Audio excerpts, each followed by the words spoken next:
Ele ontem também se manifestou a respeito de envolvidos na tentativa de golpe no país, e ele se manifestou pela devolução de bens e passaportes apreendidos, e por encerrar as medidas cautelares impostas a 2 personagens. Um deles, o assessor da presidência, que é o Tércio Tomás, né, Arnaud Tomás, e o advogado Amaury Feres Saad. Os dois foram indiciados pela PF no inquérito da tentativa de golpe, mas ficaram fora da denúncia da PGR, né? Porque, como a gente falou, né, no relatório da Polícia Federal, alguns nomes, outros fora, e Gonê acrescentou outros. Para Gonê, as provas reunidas até o momento não demandam a manutenção das medidas cautelares impostas contra os investigados. E a PGR faz recomendações, mas, como a gente sabe, quem decide é o relator do caso, o ministro Alexandre de Moraes. Até o momento, não houve resposta.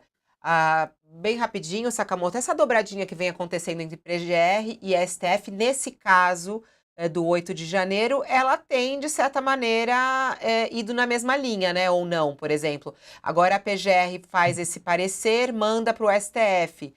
Como é que Alexandre de Moraes deve reagir a esse parecer da PGR favorável a devolver os passaportes?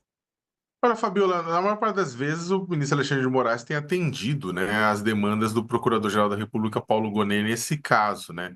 O próprio Gonet, ele não tem um alinhamento. O pessoal fala, está todo mundo alinhado. Polícia Federal, Paulo Gonet, Alexandre de Moraes. Não, existe uma relação, né, bem melhor assim, né? Até porque ao contrário do ex-procurador-geral Augusto Aras, que apenas engavetava, ia segurando, né, funcionava como uma espécie de guardião de Bolsonaro, né? O Gonê voltou a ser guardião da Constituição brasileira. Então, vai passando, só que não necessariamente aquilo que a Polícia Federal, por exemplo, apontou, ele vai chegar. Por exemplo, a Polícia Federal tinha apontado 40 denunciados. Não que os casos não possam aparecer, mais 40 indiciados. Não que novas denúncias não possam ser feitas pela PGR, mas o Gonê deixou 6 pessoas de fora. Né? Vamos ver agora quanto o Supremo aceita dessa denúncia, né? Agora, o trabalho do Procurador-Geral da República, Paulo Gonet, que não pode ser confundido, tem muita gente que fala, não, o Gonet é comunista. Não, definitivamente não é. Né? E todo o histórico dele mostra isso e tudo isso mais. Agora, ele tem feito um trabalho bem parrudo, Fabiola, no que diz respeito às denúncias dos envolvidos no 8 de janeiro e nas tentativas de golpe desde outubro de 2022. Trabalho bem parrudo. Ah, mas tem críticas aqui e ali? Sim, e aí o Supremo Tribunal Federal vai avaliar, no final das contas, é uma denúncia, né? Não é a sentença, né? A decisão. Só que ele tem tido um trabalho bem robusto, para dizer, usar a palavra que vem sendo adotado por advogados, inclusive alguns deles críticos, né? Falou assim, ó, o trabalho é robusto, né? Então, a gente tem visto, Fabiola, em suma, com Paulo Gonet, a Procuradoria-Geral da República voltou a funcionar no Brasil na sua plenitude, ou seja, olhando para os poderosos também, coisa que tinha passado meio reto durante o Aras. O Gonê, ele entendeu que os itens apreendidos, tanto do Saad, o advogado, quanto do assessor da presidência, eles já foram periciados e analisados e não interessam mais à investigação. O que chamou a atenção nessa liberação de Paulo Gonê é que Saad, o advogado, ele foi apontado pela Polícia Federal, no relatório, como o autor da tal da minuta do golpe. Né? O advogado que ajudou a fazer a minuta do golpe, ele está ali entre um dos apontados, né? Ele teria elaborado esse documento junto com o Felipe Martins, que é o ex-assessor da presidência, e o tal do padre José Eduardo de Oliveira, segundo esse relatório final da investigação. E aí, Josias, Gonê acerta em liberar os documentos dos dois? Como é que o STF deve reagir a isso?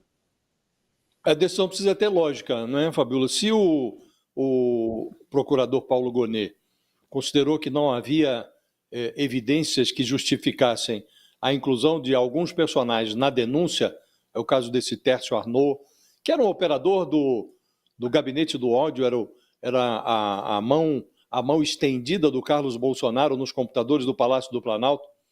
Ele entendeu que o Arnaud não tem relevância para constar da denúncia sobre a tentativa de golpe. O mesmo se aplica a esse advogado, a Mauri Saad. Então, por consequência, se o procurador-geral considera que não há elementos para denunciá-los, ele tem que devolver passaporte, tem que desfazer aquelas medidas cautelares adotadas numa fase em que os personagens estavam ainda sob investigação. Agora, precisa explicar direitinho a decisão, né?